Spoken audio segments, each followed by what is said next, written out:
Muy bien. Vamos a continuar con el análisis del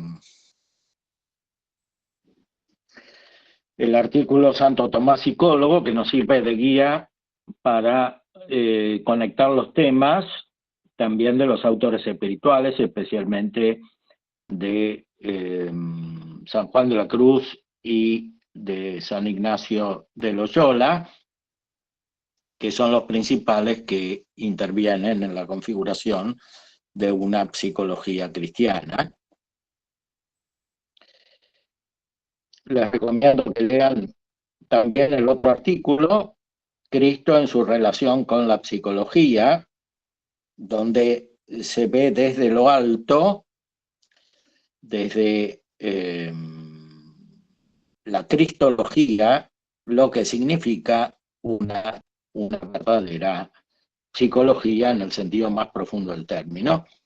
Esta psicología se realiza análogamente de otras maneras, como por una analogía que es en cierta manera descendente, o sea, puede haber formas de psicología que hagan intervenir niveles epistemológicos inferiores que sean limitadas o autolimitadas, porque puede ser también algo buscado de propósito, pero entonces hay que respetar los límites que se impusieron o que se autoimpusieron y no avanzar sobre los niveles superiores sin fundamento, que es lo que suele suceder, por ejemplo, en el caso del psicoanálisis, como hemos visto.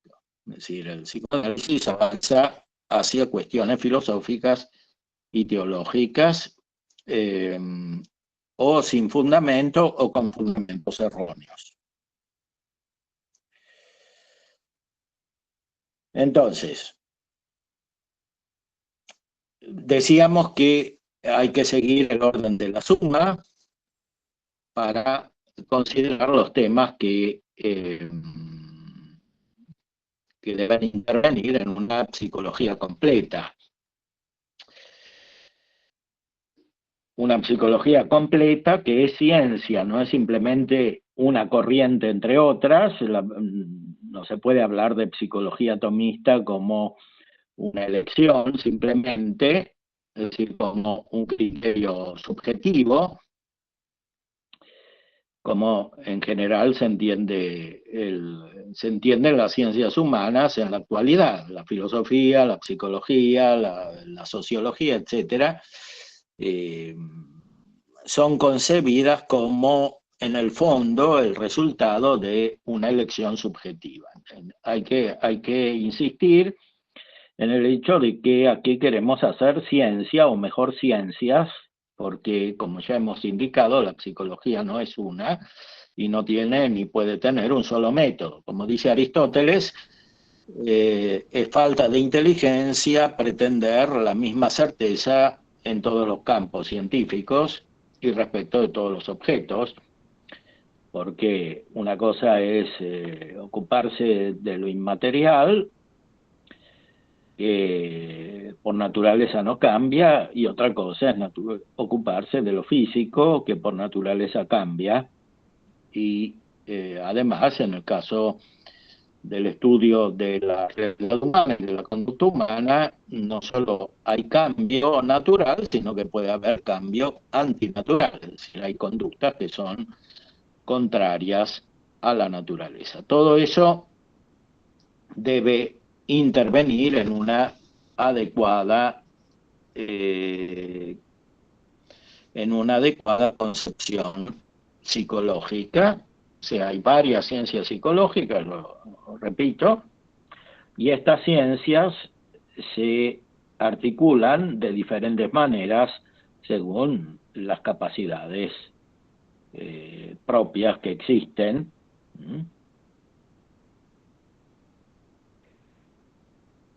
Cualquier psicología digna de este nombre, decíamos, debe fundarse sobre un adecuado conocimiento de la naturaleza humana del sujeto concreto que quiere ayudar y conocer. Eso refiriéndonos a la primera parte de la Suma, donde se estudia la antropología y también la gnosiología, que es parte de la antropología, pero con un fundamento metafísico, por supuesto. La misma antropología tiene un fundamento metafísico, no solo como general, como todas las ciencias lo tienen, sino también particular, porque el hombre por naturaleza es metafísico, o sea, tiene una capacidad que supera lo humano. Lamentablemente, la casi totalidad de las corrientes psicológicas contemporáneas adolecen de gravísimos defectos en este orden, que limitan en la práctica su eficacia positiva y, por el contrario, las convierten tantas veces en instrumentos de profundas deformaciones humanas.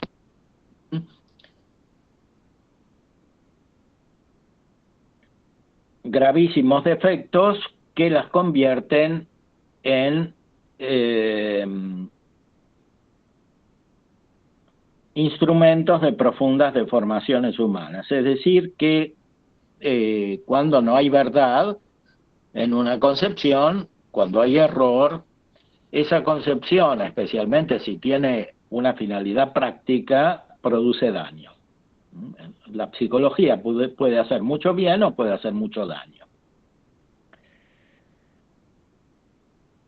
La trampa consiste aquí en la aceptación acrítica, lamentablemente también por parte de muchos cristianos, del principio freudiano de que la psicología, tal como Freud mismo la estableció como psicoanálisis, consiste en una verdadera ciencia con objeto propio y distinto perfectamente de la antropología filosófica y de la antropología teológica. Aquí encontramos un punto que es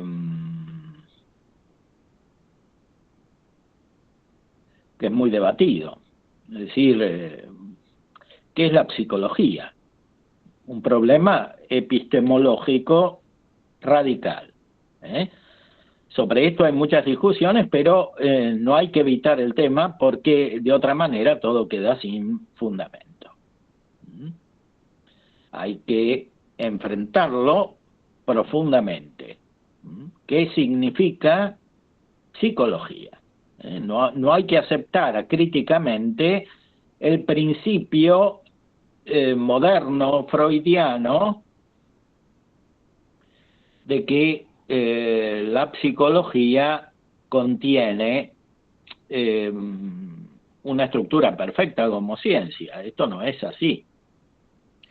Ya el hecho de que las psicologías, las corrientes psicológicas contemporáneas se diversifican radicalmente, nos debe hacer pensar que hay un problema de fondo. O sea, tenemos que aplicarle a la psicología aquello que Descartes y sobre todo Kant le aplican a la filosofía. Kant dice, si hay muchas corrientes filosóficas, especialmente metafísicas, quiere decir que esta no era una verdadera ciencia. Por supuesto que lo que dice Kant es falso. Pero cuando esta observación de Kant se aplica a la psicología contemporánea, manifiesta una verdad, justamente porque la psicología contemporánea en su gran mayoría tiene un fundamento kantiano.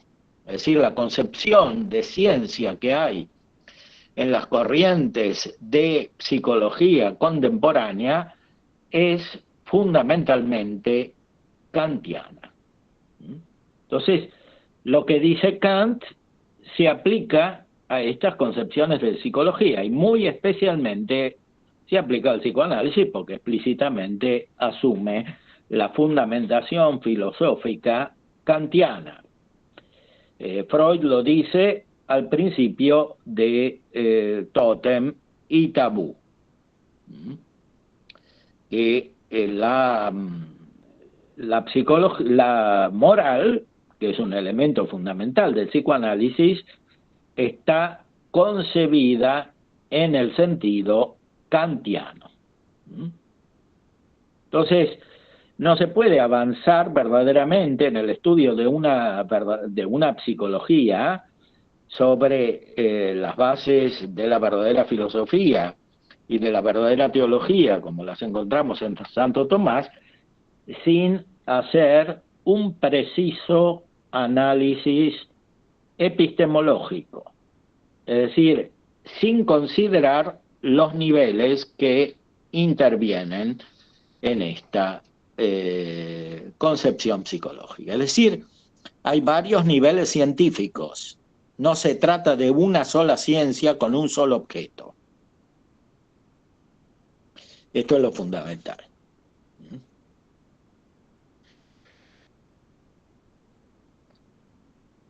En primer lugar, hay varias ciencias filosóficas que intervienen, comenzando por la metafísica. Porque el hombre tiene una capacidad metafísica, además de ser un ente en el conjunto de los entes que participa del ser.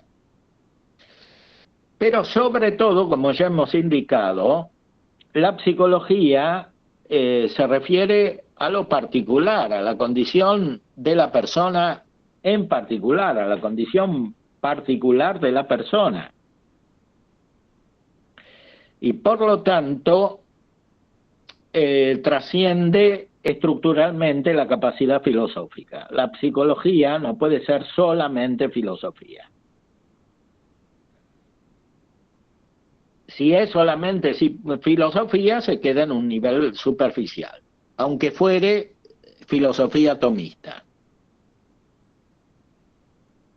Necesariamente debe llegar a lo particular, y para eso necesita recursos que trasciendan la filosofía,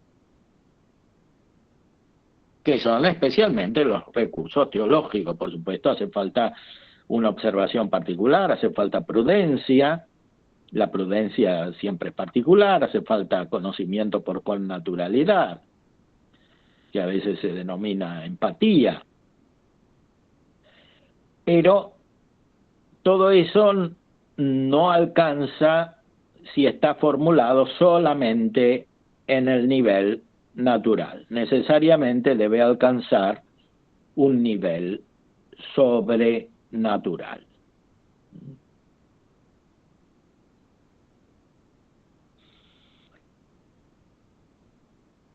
La falta de precisión especulativa juega aquí un papel capital, sumada, por supuesto, a la carencia de connaturalidad profunda con la plenitud de la vida humana y cristiana. O sea, si un psicólogo no tiene connaturalidad con la perfección de la vida natural y de la vida sobrenatural, difícilmente podrá captar de verdad la problemática de las personas a las cuales se dirige su actividad.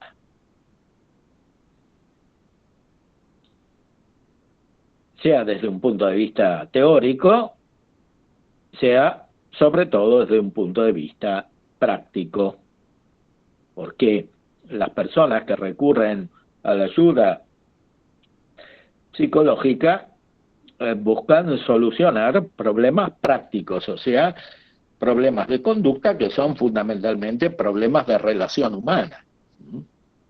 O sea, el complejo de Edipo del cual habla Freud es una muestra de que el problema fundamental psicológico es un problema de relación.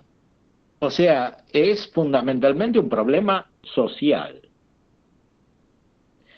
El hombre como animal social, según lo que indica Aristóteles, el hombre que vive en comunidad. Comunidad que no es solamente la familia, ¿no? El complejo de Edipo se aplica inmediatamente a la familia, pero como el mismo Freud indica, se amplía a toda la comunidad humana. Entonces, no se trata solamente de captar el individuo en su problemática particular ligada a sus relaciones inmediatas,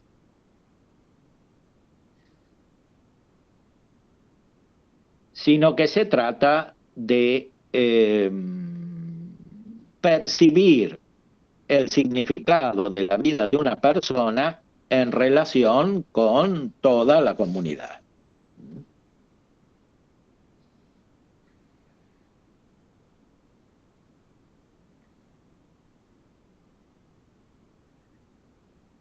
En este sentido, los claros principios de la antropología filosófica atomista deben jugar un papel capital para la reconstrucción de una auténtica psicología en el ámbito cristiano. No se podrá conocer nunca al hombre concreto sin entender la inteligencia, la voluntad, el alma humana, sus potencias sensitivas. En resumen, el verdadero ser y funcionamiento profundo, la verdadera psicología profunda de la persona humana. Cuando hablamos de teología espiritual, que es mejor denominar, según la tradición, teología mística, hablamos de lo profundo, es decir, de lo escondido. Mística quiere decir profundo. Lo profundo porque está escondido. Lo escondido es profundo. Sí, lo que está escondido en el fondo del mar, lo que está escondido en el campo. El Evangelio habla del tesoro que está enterrado, escondido en un campo. Eso es lo místico. Entonces, cuando Freud utiliza la expresión psicología de lo profundo, que después está recibida como, en modo simplificado, como psicología profunda, se está indicando una condición mística, es decir, una condición secreta, una condición escondida. El psicoanálisis pretende, el psicoanálisis sobre todo freudiano y más todavía lacaniano, pretende manifestar algo que está escondido, es decir, algo místico. Por eso, la verdadera respuesta proporcionada a la pretensión de profundidad del psicoanálisis no puede ser simplemente racional, porque esa respuesta va a ser siempre insuficiente y la consideración profunda va a salir siempre vencedora, porque es profunda. Entonces, el único modo es ir a lo profundo. También en el Evangelio se habla de esto, ¿no? Cuando Pedro no puede pescar en el lago de Galilea, en griego se dice eisagage tobazos, le dice Cristo, va a lo profundo.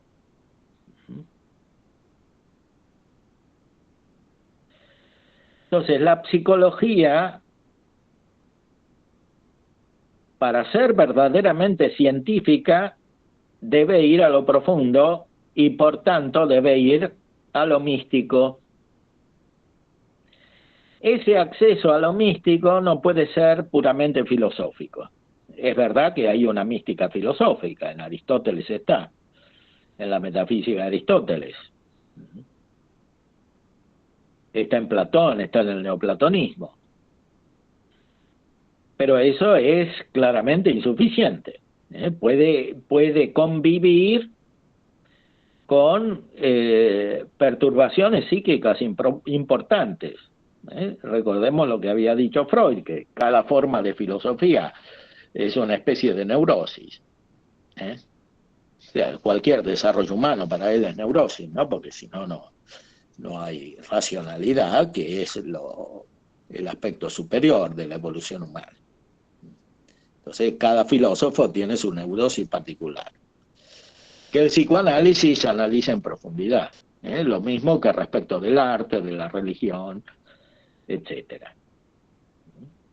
Entonces, no se puede responder a esto con una concepción meramente natural o con una concepción meramente filosófica.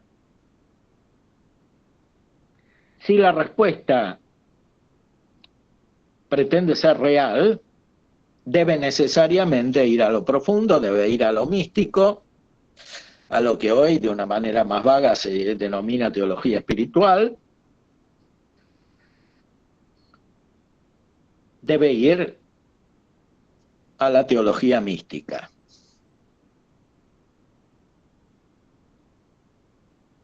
De cualquier modo, como la gracia perfecciona la naturaleza, hay que conocer la naturaleza. En primer lugar, la naturaleza humana. En este sentido, los claros principios de la antropología filosófica tomista deben jugar un papel capital para la reconstrucción de una auténtica psicología en el ámbito cristiano.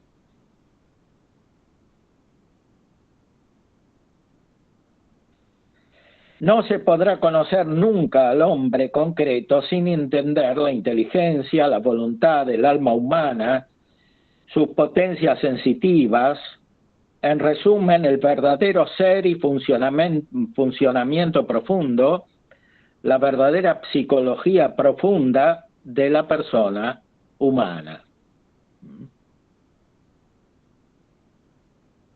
O sea, para ir a lo más evidente, sin entender lo que es la inteligencia, no se puede conocer la persona.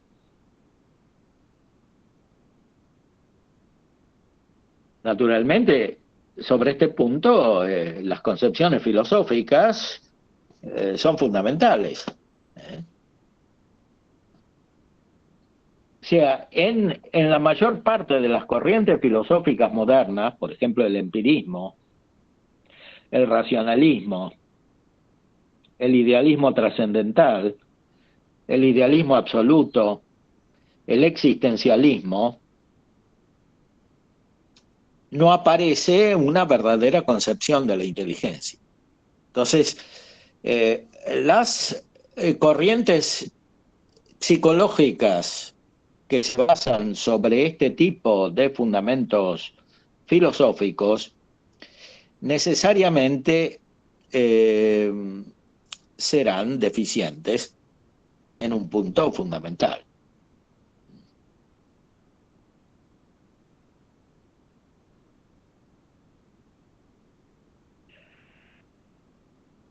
Solo la superficialidad de pensamiento podría intentar una verdadera síntesis especulativa entre la doctrina filosófica clásica sobre el hombre, tal como aparece formulada en Santo Tomás de Aquino, por ejemplo, y la psicología de Freud, de Jung, de Frankl, de Piaget, de Lacan, de Kohut y de otros. Es decir, hacer una síntesis entre estas corrientes es no entender ni una ni la otra. O sea, si uno quiere juntar a Santo Tomás con Frankl, no entendió ni a Santo Tomás ni a Frankl, porque Frankl es existencialista. Y Santo Tomás es aristotélico, y las dos concepciones filosóficas, en sus principios últimos, son opuestas entre sí. Entonces, la síntesis que resulta es necesariamente superficial. O sea, un psicólogo no puede darse el lujo de ser superficial, porque trata de algo muy importante y porque su actividad es muy importante. Es decir, toca aspectos fundamentales de la vida humana.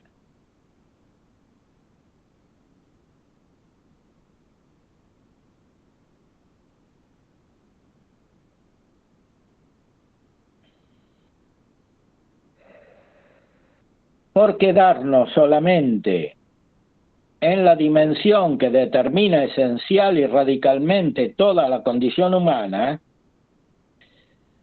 la concepción de la inteligencia de estos autores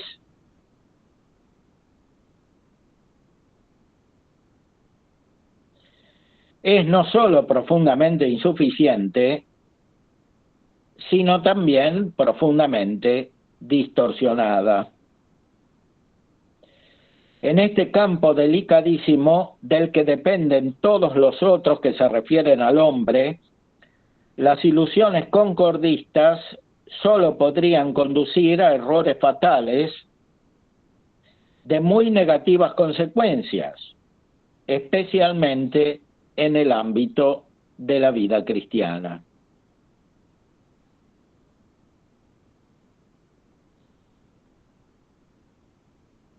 Y sobre todo cuando se trata de personas que tienen vida espiritual.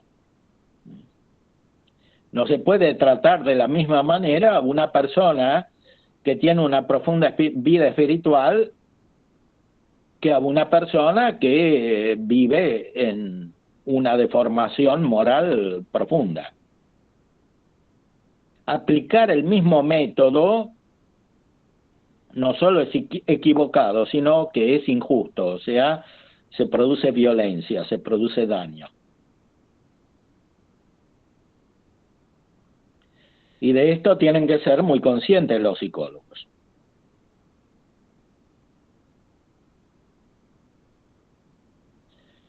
O sea, si no entienden, tienen que aceptarlo. Que no entienden, hasta aquí llego. Y esto será diferente para cada psicólogo según la fundamentación verdaderamente científica que tenga, incluyendo los niveles teológicos.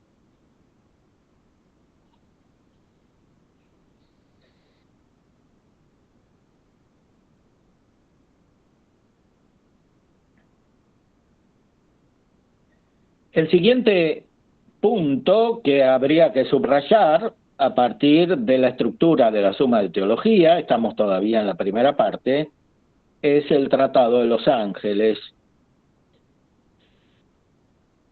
Aparentemente el Tratado de los Ángeles tiene poco que ver con la psicología y en cambio es muy importante. Es muy importante porque la conducta concreta de las personas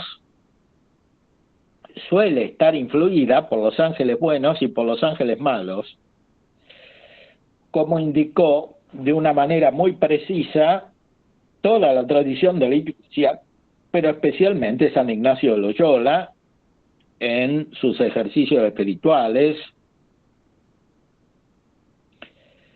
y sobre todo al final de ellos en las reglas para el discernimiento de espíritus. ¿Qué quiere decir espíritus? Quiere decir las mociones que cada uno recibe, los movimientos. Esos movimientos proceden o de la naturaleza o de Dios o de realidades espirituales. Por supuesto que para esto hay que tener un fundamento metafísico, porque si uno no concibe que hay realidades espirituales, no lo puede entender, evidentemente, ni lo puede aceptar ni lo puede aplicar. Ya la filosofía antigua llegó al conocimiento de las realidades espirituales. Platón y Aristóteles se refirieron a las sustancias separadas de la materia. O sea, la metafísica de Aristóteles es fundamentalmente un tratado acerca de las sustancias separadas de la materia,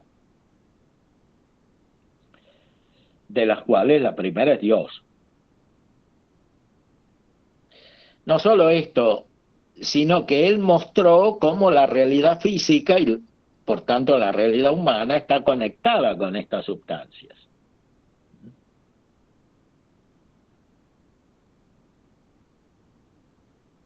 Aristóteles indica en la metafísica que Dios atrae todas las cosas por amor, que es un amor intelectual en primer lugar, porque es justamente el amor de las sustancias separadas. ¿El amor de qué? De Dios, que es vida perfecta, el amor de Dios, que es felicidad, que es conocimiento de conocimiento.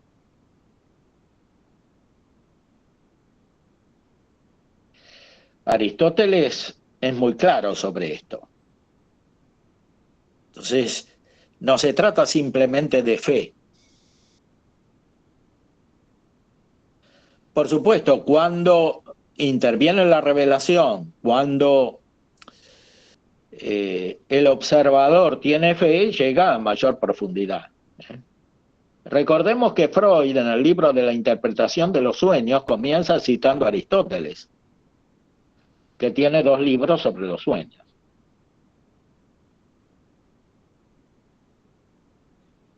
O sea, el mismo Freud de alguna manera es consciente de que hay un influjo superior al individuo. Por supuesto, después deriva en una concepción materialista, etcétera. Pero al principio tiene una cierta conciencia todavía de esto, y de hecho cita a Aristóteles.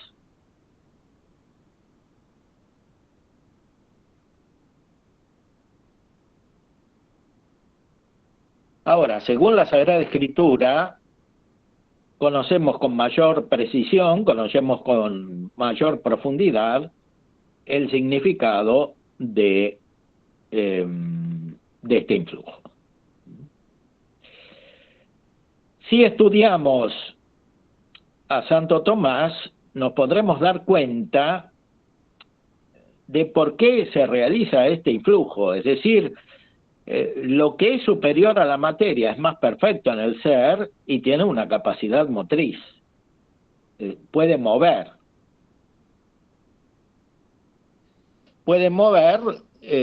la materia, que es inferior porque está en potencia.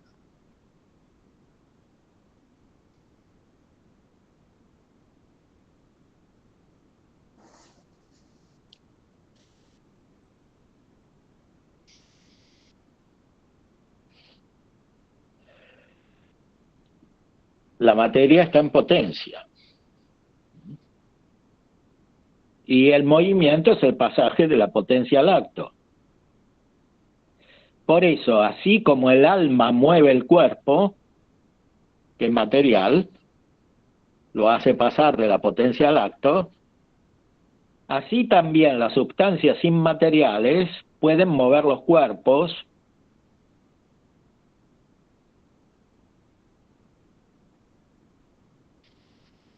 pueden mover la imaginación humana, porque ésta posee órgano corporal, como sucede en los sueños.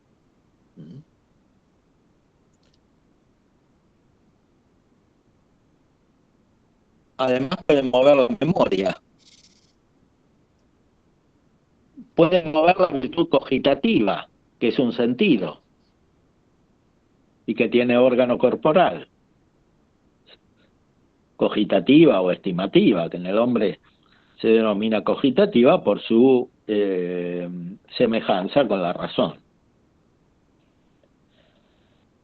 Pueden mover el sentido común, o sea, toda la sensibilidad puede estar bajo el influjo de los ángeles buenos y malos.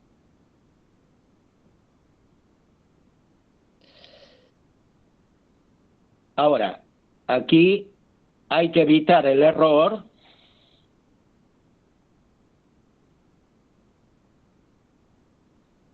de pensar que todo depende de los ángeles buenos y malos, o que una persona obra como obra porque la mueven los demonios, simplemente.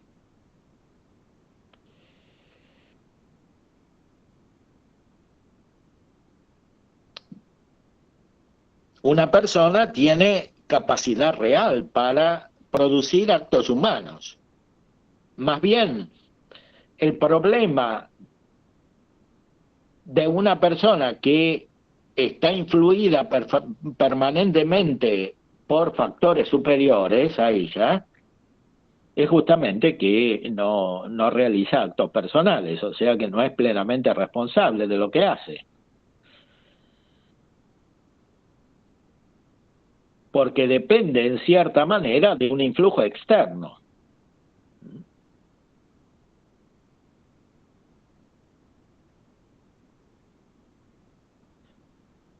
Se trata entonces de percibir la capacidad propia que tiene una persona en relación también con esos influjos externos.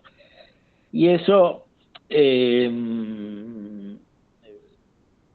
puede conocer bien con la ayuda de Santo Tomás si uno analiza adecuadamente el Tratado sobre los Ángeles, en el que Santo Tomás desarrolla toda su maestría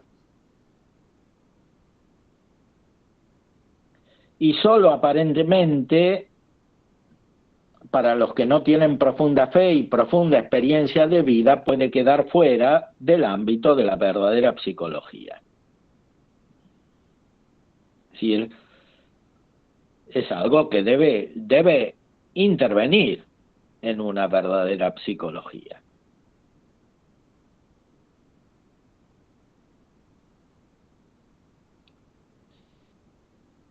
San Ignacio de Loyola mostró de modo insuperable en la práctica lo que significa la influencia constante de la parte principal de la realidad natural, el mundo de los ángeles, sobre la vida de los hombres.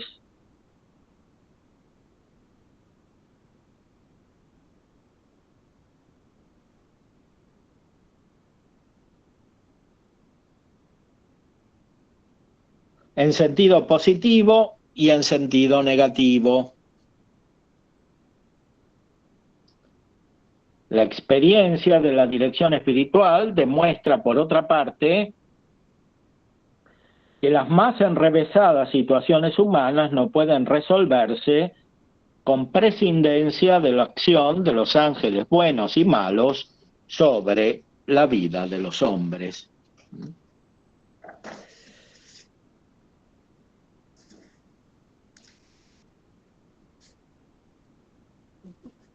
Como la vez pasada quedaron preguntas sin responder, quisiera anticipar ahora el tiempo de las preguntas para que las puedan formular.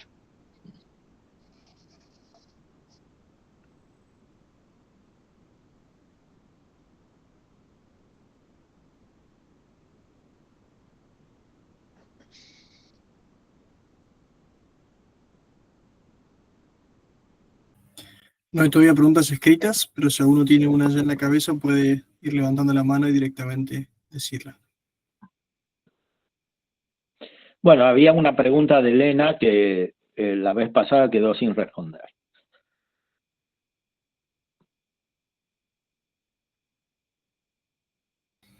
Él escribió, de la clase pasada, que los términos neurosis, psicosis, depresión, ansiedad y etcétera, en el contexto de la verdadera psicología, se utilizan con el mismo significado a nivel sintomático que las otras falsas psicologías o contemporáneas, pero difieren en su explicación causal y en su remedio.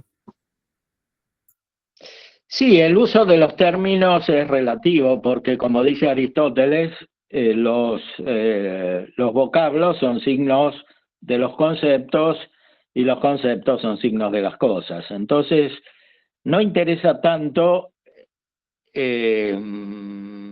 cuáles son las palabras que se utilizan, sino cuál es el sentido de estas palabras. Por supuesto que aquí se requiere prudencia porque la palabra no está hecha solo para comunicar inmediatamente con otra persona, sino que tiene un valor social. Entonces, hay que ser responsable en el uso de las palabras, hay que ser consciente de que, como dice Aristóteles, las palabras hay que entenderlas en el sentido en que las usa la mayoría. Porque el lenguaje humano no es solamente una realidad personal o interpersonal en sentido individual, sino que es una realidad social. Y muy especialmente en la concepción contemporánea en que todo el pensamiento se identifica con el lenguaje, porque es una concepción radicalmente nominalista, es necesario advertir mucho sobre el sentido de estas palabras. Entonces, si uno quiere refundar la psicología, como pretendemos aquí, o sea, hacerla sobre bases reales, es necesario elegir los términos adecuadamente. Psicosis, neurosis, ansiedad, etcétera, son términos que si se utilizan requieren una adecuada definición sobre bases epistemológicas adecuadas, según los principios que hemos propuesto al principio de esta clase y en las lecciones anteriores. Entonces, se pueden utilizar estas palabras, pero a condición de no dar a entender que la concepción general en la cual son aceptadas es totalmente correcta. Esto produciría un efecto negativo. Entonces, se pueden utilizar acompañadas de una adecuada explicación sobre la base de principios epistemológicos verdaderos.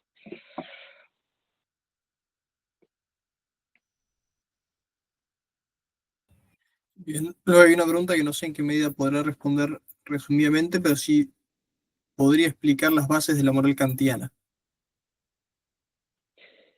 Las bases de la moral kantiana están unidas al conjunto de su concepción filosófica, o sea, para Kant, lo que es metafísico no se puede conocer, o mejor, no se debe conocer.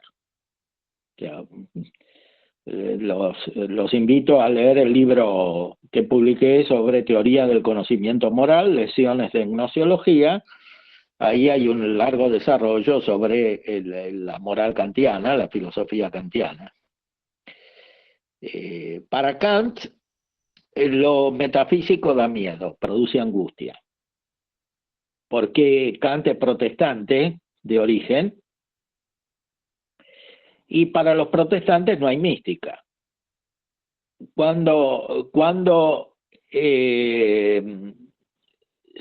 se insinúa una realidad mística, no tienen los principios racionales suficientes para resolver el problema, porque han cancelado con su base filosófica nominalista, que es la que tenía Lutero fundamentalmente, la posibilidad de la metafísica. Entonces, Kant hacía referencia a una especie de místico protestante sueco que se llamaba Swedenborg. Este autor publica obras en las cuales muestra sus visiones, etcétera. Evidentemente no tiene un criterio de discernimiento adecuado, porque eso existe solamente en la verdadera tradición mística, que es la que se ha desarrollado sobre la base de la filosofía y la teología precisa de la escolástica, como aparece sobre todo en San Juan de la Cruz, ¿no? Los protestantes no tienen todo eso. Entonces, para ellos, la mística es un factor perturbador psíquico. Hay que eliminarla. Esa es la base de la filosofía kantiana, también en el orden moral. O sea, la moral consiste en eliminar la mística y la metafísica. Más aún, la teoría, la crítica de la razón pura, está formulada en orden a esta finalidad. O sea, que la mística no perturbe, mística entendiendo por tal la metafísica, incluso la aristotélica, etcétera, de toda la tradición, la metafísica y la religión. Que todo eso no perturbe la vida psíquica. Entonces, ¿cuál es la moral? La moral es obrar según reglas formales que él denomina imperativo categórico, por medio de las cuales es posible la vida social. O sea, la vida social tiene que impedir que los individuos o los grupos sociales sostengan teorías profundas.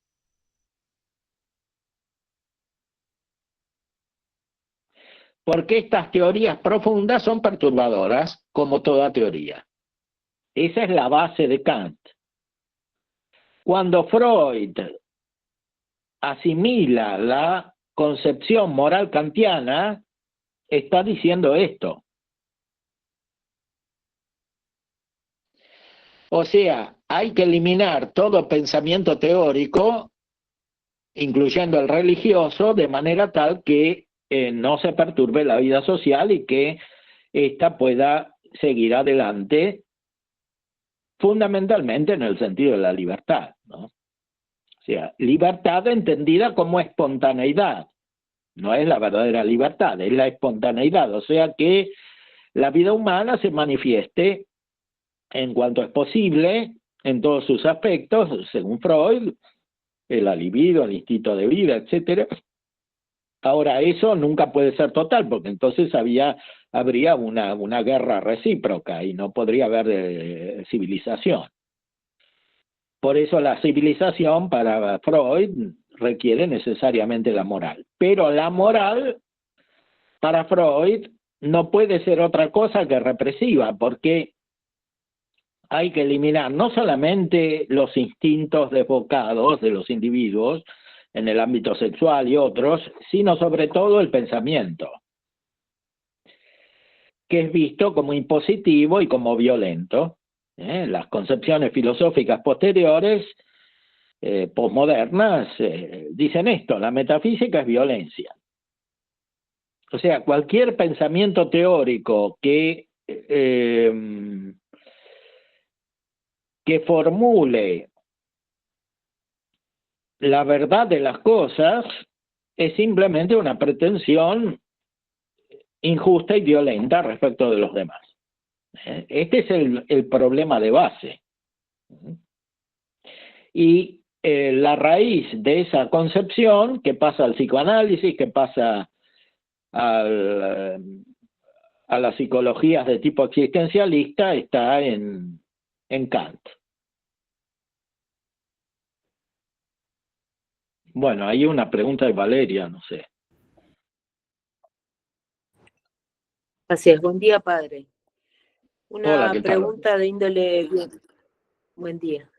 Una pregunta de índole bien práctica en relación al tema de el influjo de los ángeles buenos o malos, con algo que muchas veces trabajamos en terapia que tiene que ver con los pensamientos intrusivos. Si Sí. La pregunta sería, ¿el tema está conectado?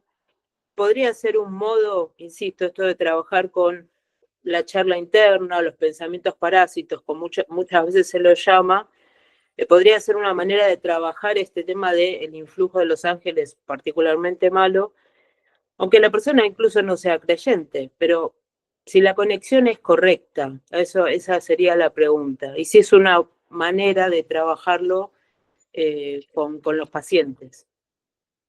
Sí, absolutamente sí. Absolutamente sí.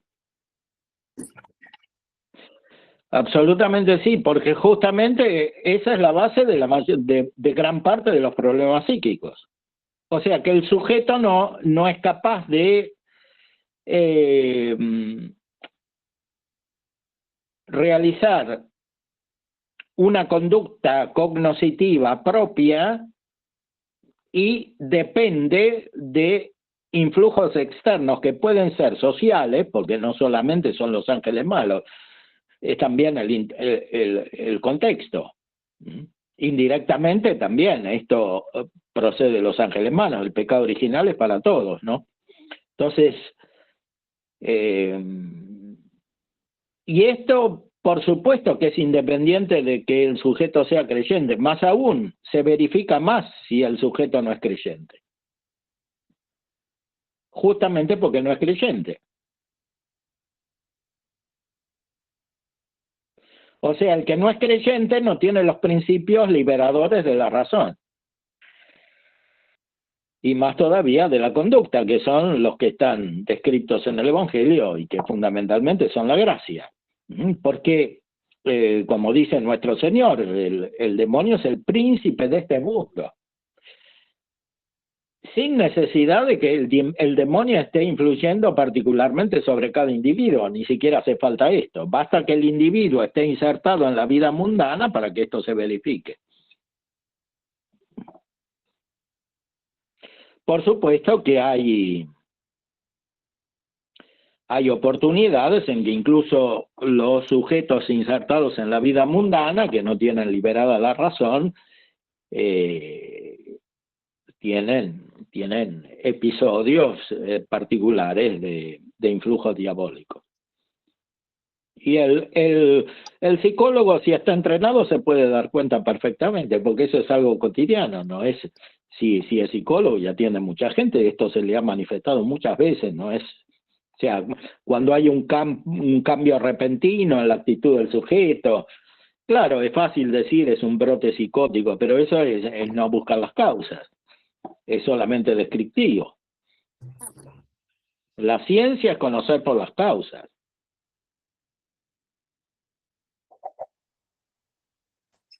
Gracias. Padre, hay 3 preguntas más que Bueno, leo todas, porque todas en relación al tema de los ángeles. La primera dice que mencionaba que los ángeles pueden mover la memoria, si en San Juan de la Cruz la memoria es solo sensitiva o una potencia espiritual. Luego, si podía reiterar la explicación de la acción de lo espiritual sobre lo material, puesto que en la Sagrada Escritura se menciona en diversas ocasiones la acción de los ángeles, se conoce poco. Y luego, cuán necesario es para el psicólogo entender la influencia de los ángeles malos, por ejemplo, las tentaciones y cómo proceden, para poder intervenir aportando herramientas de prevención y afrontamiento.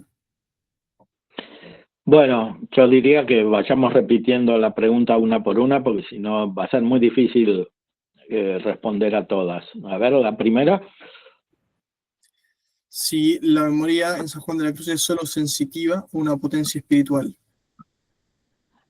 Bueno, en San Juan de la Cruz es sensitiva y también espiritual, las dos cosas. Ahora, San Juan de la Cruz conoce muy bien a Santo Tomás, y Santo Tomás en el orden filosófico dice que la memoria espiritual es lo mismo que la inteligencia. Ahora,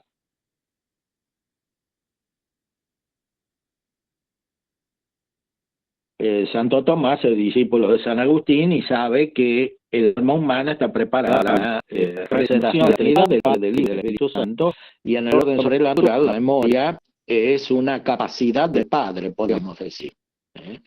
O sea, una capacidad de realizar actos espirituales en los cuales se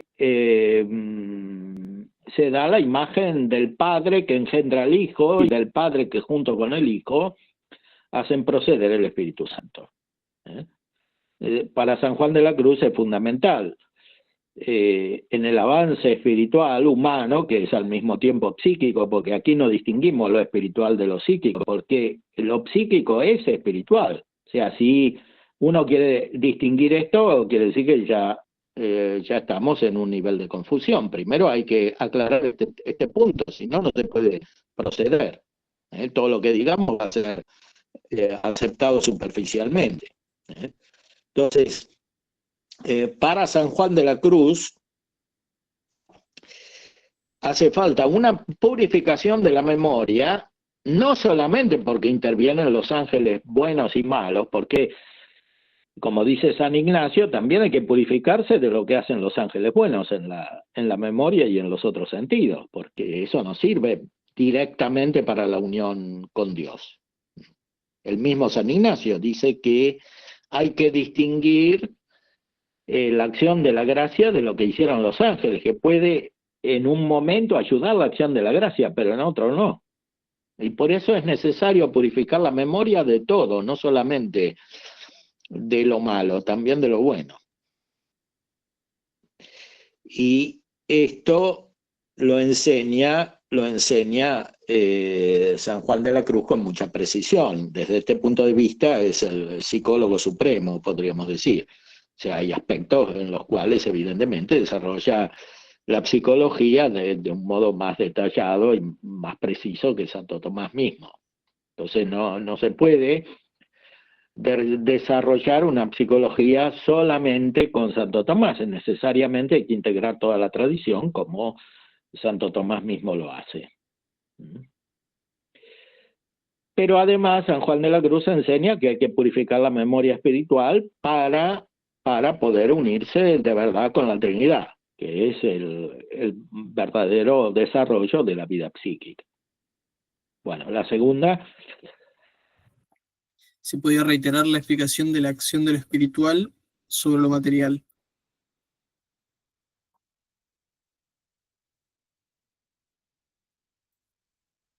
No sé, en el contexto de la acción de los ángeles.